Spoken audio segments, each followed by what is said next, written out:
तो hey guys, welcome back to my second video of HTML series. तो आज की वीडियो में मैं आपको बताऊंगा कि HTML टैग्स क्या होते हैं, एट्रीब्यूट्स क्या होते हैं, कितने टाइप के एट्रीब्यूट्स होते हैं, कौन कौन से एट्रीब्यूट्स होते हैं, एलिमेंट्स क्या होते हैं, कंटेंट क्या होते हैं, ये सारी चीज़ें मैं इसमें बताने वाला हूँ। इस वीडियो के बाद आपका जो कन्फ्यूज़न है वो क्लियर हो जाएगा और एक इंपॉर्टेंट इंटरव्यू क्वेश्चन भी है इसमें लास्ट में, वो भी मैं आपको इसमें बताऊँगा। ठीक है, तो वीडियो को पूरे एंड तक देखना, कहीं भी स्किप मत करना। और अगर वीडियो अच्छी लगे, इन्फॉर्मेटिव लगे तो प्लीज़ लाइक, शेयर और कमेंट ज़रूर कर देना ताकि मुझे मोटिवेशन मिले ऐसी ऐसी वीडियोस बनाने के लिए। तो चलते हैं वीडियो की तरफ, लेट्स सी। तो यहाँ पे देखो, मैं अपने कैनवा पे आ गया हूँ जहाँ पे टैग्स के बारे में मैंने लिखा हुआ है। जो मैं इसमें बताऊँगा वो एक ब्रीफ इन्फॉर्मेशन यहाँ पे मैंने लिखा हुआ है।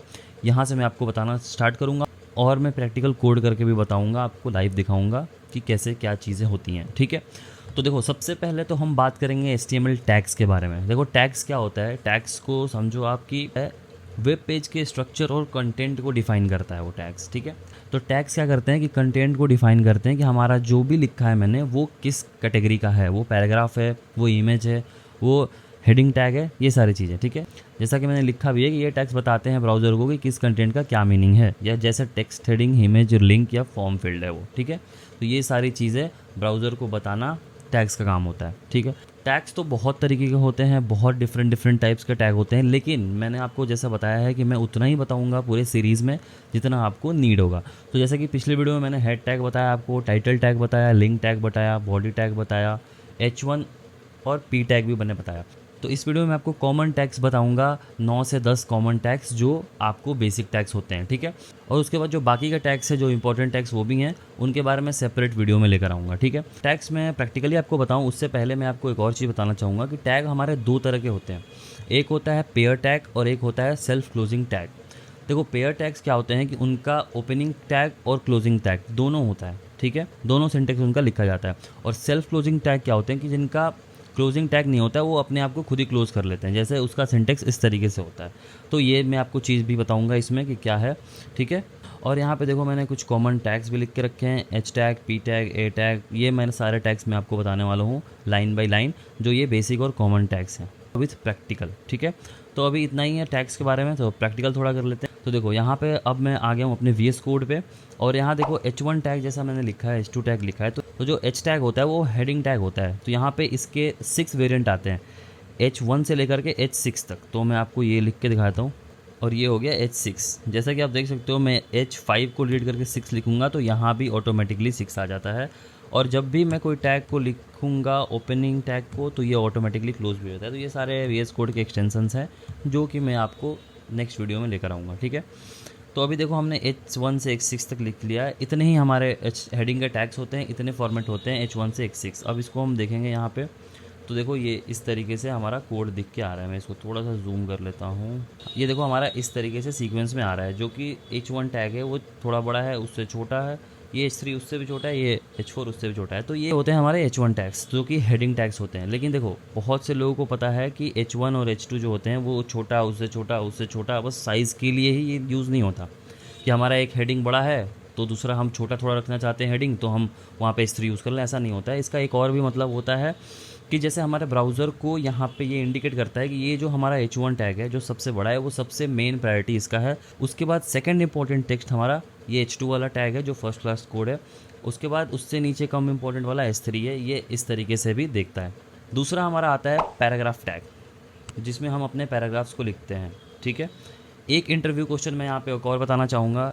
इंटरव्यू में जाओगे तो ये पूछ देंगे कि अगर हम H7 लिखते हैं तो हमारा किस फॉर्मेट में आएगा, हमारा क्या उससे भी छोटा आएगा या कैसा आएगा। तो यहाँ पे मैं आपको दिखा देता हूँ। जब भी आप लिखोगे H7 या H8 या H6 के बाद जब भी लिखोगे कुछ भी, तो ये तो इसका फॉर्मेटिंग है जो नॉर्मल पैराग्राफ टैग की तरह बिहेवियर इसका हो जाता है, जिसके H6 के ऊपर कितने भी आप H8, H9 लगा दो, ये नॉर्मल पैराग्राफ टैग की तरह बिहेव करेगा। तो हमने पैराग्राफ भी देख लिया कि हम जो भी इन्फॉर्मेशन है वो उसमें उसको लिखने के लिए हम पैराग्राफ यूज़ करते हैं। ठीक है, जैसे मैं आपको एक एग्जांपल दिखा देता हूँ। जैसे मैं आपको कोई भी एक वेबसाइट ओपन करके दिखा देता हूँ। W3 स्कूल ही चलो ओपन कर लेते हैं। यहाँ पे देखो, ये जो टैग है हमारा, ये है H1 टैग। ठीक है, उसके बाद जो भी हमें इन्फॉर्मेशन लिखनी होती है, जो भी टेक्स्ट होते हैं, हमारे पैराग्राफ होते हैं, वो हम P टैग को यूज़ करके लिखते हैं। अभी मैं आपको इसको इंस्पेक्ट करके दिखा दूँ तो जो भी इन्फॉर्मेशन होंगी वो आपको मिल जाएंगी P टैग के अंदर। जैसे ये डिव है, ये पूरा डिव है, उसको ओपन करते हैं। ये देखो, यहाँ पे हमारा P टैग में हमारे सारे इन्फॉर्मेशन लिखे हुए हैं। तो ये हमारा यूज़ होता है पी टैग का, ठीक है। अभी आते हैं थर्ड टैग पे। थर्ड पे आते हैं हम एंकर टैग। एंकर टैग को हम ए टैग से डिफाइन करते हैं, जैसे ऐसे आप लिख सकते हो ए टैग। इसका मेन पर्पस होता है दूसरे डॉक्यूमेंट को, दूसरे फाइल को लिंक करना, ठीक है। अभी देखो ये ए टैग अगर हम लिख देंगे इसमें और यहाँ पे लिख देंगे हम क्लिक हियर, ठीक है, तो ये अगर सेव करते हैं तो ये नॉर्मली बिहेव करेगा, कोई भी इसमें क्लिक करने पे कुछ भी नहीं हो रहा है, ठीक है। इसके लिए हमें यूज़ करना पड़ता है इसमें एक एट्रीब्यूट जिसका नाम है href करके, ठीक है, जिसका मतलब होता है हाइपरटेक्स्ट रेफरेंस, ठीक है, जो कि हमारा टारगेट डिफाइन करता है कि हमें क्लिक करने के बाद कौन से टारगेट पे, किस वेबसाइट पे, किस लिंक पे जाना है वो डिसाइड करता है। तो देखो इसको इस तरीके से लिखते हैं href हाइपरटेक्स्ट रेफरेंस, और यहाँ पे हम देते हैं अपने URL का लिंक, ठीक है। जैसे मैं मान लो यहाँ पे W3 स्कूल का देता हूँ लिंक और यहाँ पेस्ट कर देता हूँ, सिंपल, ठीक है। ए टैग लगाया हमने, href लिखा और उसके बाद ये लिंक लगा दिया। अगर लिंक नहीं लगाओगे तो फिर कुछ नहीं रिडायरेक्ट करेगा, सिंपल ही टेक्स्ट रहेगा वो। तो यहाँ पे हम आते हैं, अब देखो ये लिंक जैसा हो गया है। अभी href नहीं लगाया था हमने तो नॉर्मल पैराग्राफ टेक्स्ट जैसा बिहेव कर रहा था, लेकिन जैसे ही हमने हाइपर टेक्स्ट रेफरेंस लगाया एक अंडरलाइन आ गया। अब इसको जैसे ही क्लिक करेंगे हम तो ये सीधा रिडायरेक्ट कर देगा हमें जो हमारा लिंक वहाँ पे डिफाइन किया था हमने W3 के HTML ट्यूटोरियल में, ठीक है। फिर हम फोर्थ पे आते हैं इमेज टैग पे, ठीक है। इमेज टैग हमारा क्या करता है कि आप ऐसा समझो कि इमेज टैग हमारे कोई भी इमेज को लोकल में जो आपने इमेज रखा है उसको वेबसाइट पे शो कराने में हेल्प करता है या एम्बेड करने में हेल्प करता है, ठीक है। हम इमेज टैग से अपने कोई भी इमेजेस को ब्राउज़र में शो करा सकते हैं, ठीक है। तो जितने भी वेबसाइट्स में इमेजेस यूज़ होती हैं वो सारे इमेज टैग के अंदर यूज़ होती हैं। जैसे मैं यहाँ पे फ्री पिक एक वेबसाइट है, इसको ओपन कर लिया मैंने। ये जो मैं इंस्पेक्ट करके बार बार देख रहा हूँ चीज़ों को, HTML एलिमेंट को देख रहा हूँ या CSS देख रहा हूँ, तो ये बहुत ही इंपॉर्टेंट होता है। आप अपने प्रैक्टिस में इसको डाल देना।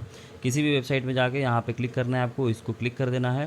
क्लिक करने के बाद ये देखो यहाँ पे सिंपल दिख जाएगा इमेज टैग के अंदर हमारा जो है वो लिंक हुआ पड़ा है, इमेज इंपोर्ट किया है इसने, और यहाँ पे राइट में आपको दिख जाता है CSS, ठीक है।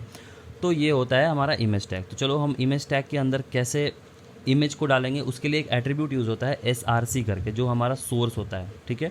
इसका मतलब होता है सोर्स। अब देखो इमेज तो हमने टैग लिख दिया, हमें सोर्स भी तो बताना है कि इमेज कहाँ से हमको लानी है, ठीक है। उसके लिए हम क्या करेंगे, HTML फोल्डर में एक इमेज को रख लेंगे और उसको इंपोर्ट करके मैं आपको दिखाता हूँ यहाँ पे। तो आपको सिंपल सा ये जैसे इमेज है ना, इसको मैं रख लेता हूँ, ये वेब है, जैसे ये इमेज है, इसको मैं रख लेता हूँ image.jpg करके है। इसको मैं क्या करूँगा, इस फोल्डर में डाल दूँगा, ठीक है। अभी जैसे ही उसमें डालूंगा तो यहाँ पे इमेज हमारा शो हो जाएगा। अब इसको क्या करना है, हमें इंपोर्ट करना है इसमें।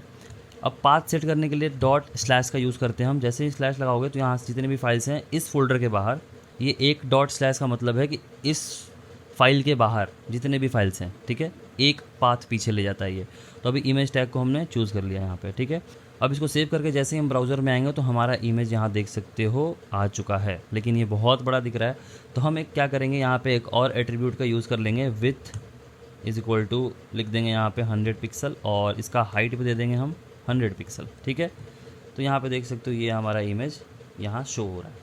एक और इमेज का एट्रीब्यूट है, वो भी मैं आपको बता देता हूँ, अल्टरनेटिव। जैसे कि इमेज कभी लोड नहीं हुआ, अगर आपका नेट नहीं चल रहा है या फिर कोई इशू आता है तो उसके जगह पे ये चीज़ें आपको दिखेंगी जो यहाँ पे लिखोगे आप। जैसे मैंने लिख दिया आइकन इमेज, ठीक है। अब अगर इमेज नहीं शो होती है तो उसके जगह पे आइकन इमेज लिख के आएगा। अगर देखो मैं आपको दिखा देता हूँ, यहाँ पे पाथ में नहीं सेट करता हूँ और सिंपल से यहाँ आता हूँ तो देखो आइकन इमेज यहाँ पे दिख रहा है। तो ये एट्रीब्यूट्स होते हैं इमेज के। अभी आते हैं फिफ्थ टैग पे। फिफ्थ टैग है हमारा UL लिस्टिंग का टैग सही है, मैं आपको बता दूँ, UL और एक होता है OL, ठीक है, दो होते हैं। अभी देखो UL और OL का मतलब क्या हुआ कि अनऑर्डर लिस्ट, इसका मतलब हुआ अनऑर्डर लिस्ट, ठीक है, और इसका मतलब हुआ ऑर्डर लिस्ट, इतना समझो, ठीक है।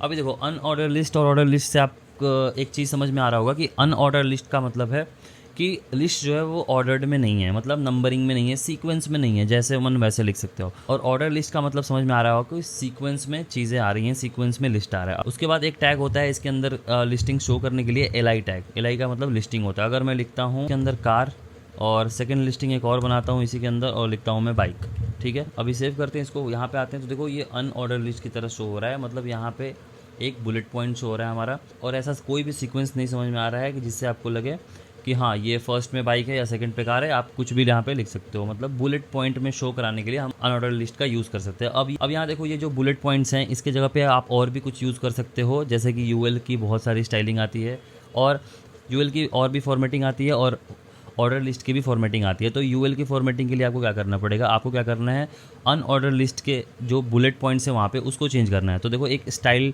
एट्रीब्यूट करके होता है जो हमारे स्टाइलिंग के लिए यूज़ होता है, इनलाइन स्टाइलिंग के लिए, जो मैं जब बताऊँगा सीएसएस तो आपको समझ में आ जाएगा। अभी के लिए देखो स्टाइल लिखा हमने और लिस्ट स्टाइल करके लिखा और यहाँ पर देखो इतने सारे ऑप्शन आ गए। अब मैं करता हूँ यहाँ पर सर्कल, ठीक है। सर्कल जब मैं करता हूँ तो ये देखो सर्कल स्टाइलिंग यहाँ पर चेंज हो गया।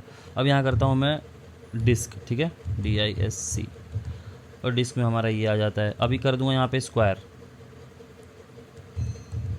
स्क्वायर में हमारा इस तरीके से आ जाएगा। तो ये अनऑर्डर लिस्ट है, ठीक है। अभी आते हैं ऑर्डर लिस्ट की तरफ। यहाँ पे ऑर्डर लिस्ट में आपको चीज़ें ऑर्डर्ड मिलेंगी, जैसे हमने लिखा कार और सेकंड में हमने लिखा बाइक, ठीक है। तो यहाँ पे आओगे तो ये देखो 1 नंबर पे कार आ गया, 2 नंबर पे बाइक आ गया। अभी देखो ऑर्डर लिस्ट में भी हम स्टाइल चेंज कर सकते हैं। यहाँ पे मैं लिखता हूँ लिस्ट स्टाइल, यहाँ पे मैं लिखता हूँ स्टाइल और लिस्ट स्टाइल। उसके बाद यहाँ पे आपको स्टाइल्स मिल जाएंगी, जैसे कि यहाँ पे लिखा है मैंने लोअर अल्फ़ा करके एक स्टाइल है, चलो इसको चूज़ कर लेते हैं।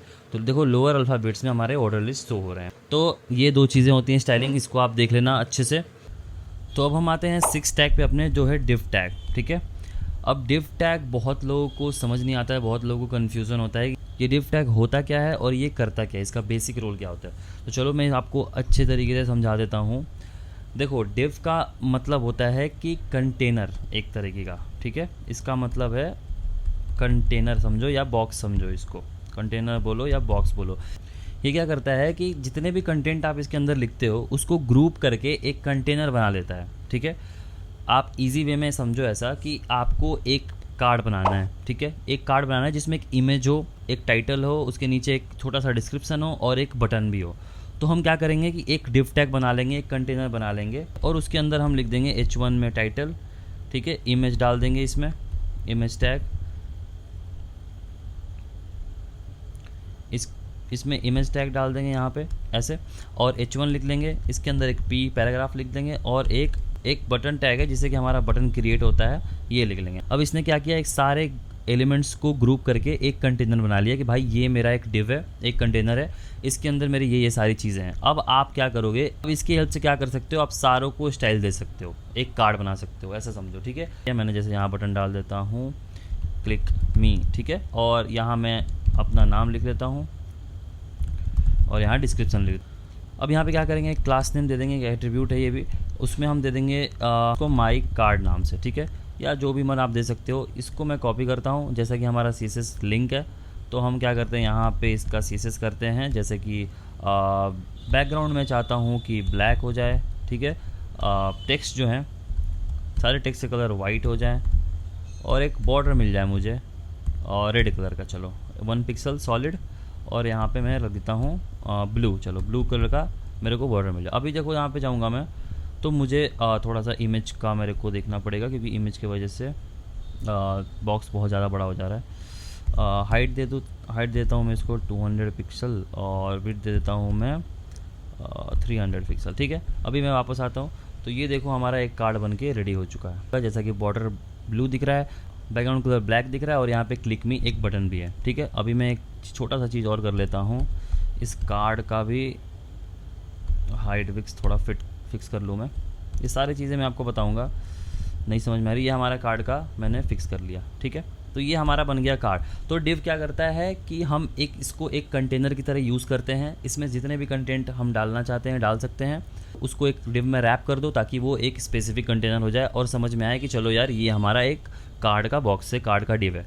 तो आई होप कि आपको समझ में आ गया होगा। इसका फुल फॉर्म डिवीज़न होता है, डिवीज़न बोल सकते हो उसको, डिवाइड करता है ब्लॉक्स में वेब पेजेस को, ठीक है। अब आते हैं 7th पे स्पैन टैग, ठीक है। इसका कोई फुल फॉर्म नहीं होता है। स्पैन टैग क्या होता है मैं आपको बता देता हूँ। ये जैसे ये भी एक कंटेनर का ही काम करता है, एक ब्लॉक बनाता है एलिमेंट का, लेकिन ये क्या करता है, छोटे एलिमेंट्स का ब्लॉक बनाता है ये, और इनलाइन का ब्लॉक बनाता है। इनलाइन समझो आप, जैसे एक लाइन मैंने लिखा, चलो मैं लिख के दिखाता हूँ, जैसे यहाँ पैराग्राफ है, यहाँ पे मैंने पैराग्राफ लिख रखा है ना ऊपर, ये पैराग्राफ है।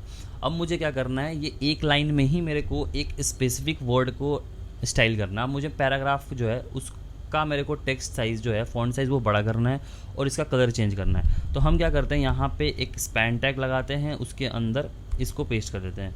इससे कोई इफेक्ट नहीं पड़ता है हमारे कोड में। देखो यहाँ पे कोई इफेक्ट नहीं पड़ा, ठीक है, सेम एज इट इज़ रहता है ये। अब इसमें क्या कर सकते हैं, हम इसमें स्टाइल देते हैं, ठीक है। अब इसमें स्टाइल देता हूँ मैं फ़ॉन्ट साइज़ का। यहाँ फ़ॉन्ट साइज़ में लिखता हूँ 30 पिक्सल और यहाँ पे मैं कलर लिख लेता हूँ कलर एक्वा, ठीक है। ये दो चीज़ें मैंने दे दिया। अभी मुझे क्या करना था कि एक स्पेसिफिक लाइन में मेरे को एक स्पेसिफिक वर्ड को करना था स्टाइल। अभी मैं यहाँ पे आता हूँ, यहाँ देख सकते हो यहाँ पे पैराग्राफ जो है वो बड़ा हो चुका है और कलर भी चेंज हो चुका है। तो इसको ऐसा समझो कि जैसे आप एक टेक्स्ट बुक पढ़ रहे हो और आप चाहते हो कि एक कोई पर्टिकुलर वर्ड को मैं मार्क करूं, तो उसका काम करता है ये एक किसी स्पेसिफिक वर्ड या पर्टिकुलर वर्ड को इसको आपको स्टाइल करना हो तो उतना ही छोटा वो एक कंटेनर बनाता है और उस कंटेनर में ये आप वर्ड को डाल दो और उसके बाद उसको स्टाइल करो। इससे आपको स्पेसिंग वगैरह में कोई भी इफेक्ट नहीं पड़ता, जस्ट एक वर्ड स्टाइल होता है। तो आपको स्पैन टैग भी समझ में आ गया होगा कि स्पैन टैग का यूज़ क्या होता है। अभी नेक्स्ट आते हैं हम लिंक टैग पे, ठीक है। लिंक टैग जो होता है वो सेल्फ क्लोजिंग ही टैग होता है। जैसा मैंने लिंक टैग का आपको मतलब बताया था, यहाँ पे किसी भी चीज़ को लिंक करने के लिए ये यूज़ होता है। जैसा हम यहाँ पे पिछले वीडियो में ऑलरेडी देख चुके हैं कि एक लिंक टैग हमने बनाया, उसमें रिलेशन रखा स्टाइल शीट और href से हम किसी भी पाथ को यहाँ पे इंपोर्ट करा सकते हैं, लिंक करा सकते हैं। तो बेसिकली ऐसा समझो कि ये लिंकिंग का काम करता है, एक फाइल को दूसरे फाइल से लिंक करने का। और एक चीज़ ध्यान रखना कि लिंक टैग जो होता है हमेशा हेड टैग के अंदर ही आप डिफाइन करते हो और कोई भी एक्सटर्नल डॉक्यूमेंट, एक्सटर्नल फाइल्स को आप कनेक्ट करते हो। इतना समझो बस अभी के लिए, बाकी प्रैक्टिकल करोगे तो खुद समझ में आ जाएगा। नेक्स्ट आते हैं हम BR टैग पे, जो कि एक टेक्स्ट फॉर्मेटिंग टैग होता है जो टेक्स्ट को फॉर्मेट करता है। जैसे कि अभी हमने यहाँ पे एक पैराग्राफ लिखा, हमने आई एम ए डेवलपर, ठीक है, मैंने ये लिखा। अभी मैं BR टैग क्या करता है कि एक लाइन ब्रेक देता है, हमें ब्रेक देता है कि भाई ये एक लाइन तो लिखा है आपने, अब मैं जहाँ भी BR टैग लगाऊंगा मतलब ब्रेक, वहाँ से वो जो लाइन है वो डिवाइड होकर नीचे आ जाएंगी ऑटोमेटिकली। देखो यहाँ पे मैं दिखाता हूँ पहले, यहाँ हमने लिखा है, यहाँ दिखाता हूँ मैं आपको नीचे, ये देखो आई एम ए डेवलपर लिखा है मैंने यहाँ पे। अभी देखो मैं ए के बाद BR टैग लगाता हूँ, यहाँ पे BR लगाया और सेल्फ क्लोजिंग किया, ये भी सेल्फ क्लोजिंग टैग है, ध्यान रखना। तो यहाँ जैसे ही मैंने BR लगाया तो ये देखो लाइन ब्रेक यहाँ से हो गया और डेवलपर जो है वो नीचे वाली लाइन में आ गया। तो ऐसा समझो ये टेक्स्ट फॉर्मेट के लिए BR कभी कभी क्या होता है कि हमें नीचे चाहिए होता है लेकिन हम ज़्यादा एफर्ट नहीं लगाना चाहते हैं, तो हम सीधे BR टैग का यूज़ करके उस चीज़ को नीचे ला देते हैं, ठीक है। आई होप कि आपको समझ में आ गया होगा। और एक टैग है जो है HR टैग, ये क्या करता है, एक हॉरिजॉन्टली लाइन ड्रॉ करता है। अभी देखो मैं HR टैग लिखता हूँ, ये भी सेल्फ क्लोजिंग टैग है, मैं आपको दिखा देता हूँ। यहाँ पे नीचे देखो एक लाइन ड्रॉ आपको मिली होगी, ठीक है। अभी जैसे कि आप यहाँ पे एक हेडर लिख रहे हो या आप चाहते हो यहाँ पे एक लाइन रहे और उसके बाद से हमारा कंटेंट शुरू हो, तो आप HR टैग का यूज़ कर सकते हो यहाँ पे लगाने के लिए, ठीक है। तो मैंने अभी तक आपको 9 से 10 टैग्स, बेसिक्स टैग्स जो हैं वो आपको मैंने बता दी है, विथ प्रैक्टिकल करके दिखा दिया है, मैंने अच्छे से समझा भी दिया है कि टैग्स क्या होते हैं बेसिकली। और एक चीज़ और मैं बताना चाहूँगा, वीडियो बहुत ही लंबी हो गई है, तो जो एट्रीब्यूट्स वाला पार्ट था, कंटेंट वाला, एलिमेंट वाला पार्ट था, वो मैं इस वीडियो में कवर नहीं कर पाऊँगा। उसके लिए नेक्स्ट 3rd वीडियो में लेकर आऊँगा, उसमें अच्छे तरीके से आपको एट्रीब्यूट्स बता दूंगा कि टैग्स में एट्रीब्यूट्स का काम क्या होता है, एट्रीब्यूट्स होते क्या हैं, उनका यूज़ क्या होता है और कितने तरह के एट्रीब्यूट्स होते हैं, एलिमेंट्स क्या होते हैं और कंटेंट क्या होता है। ये सारी चीज़ें मैं ब्रीफ में आपको उस वीडियो में बता दूंगा। ये वीडियो काफ़ी लंबी हो गई है, तो वीडियो को लाइक शेयर कमेंट जरूर कर देना। तो मिलते हैं नेक्स्ट वीडियो में, तब तक के लिए बाय बाय।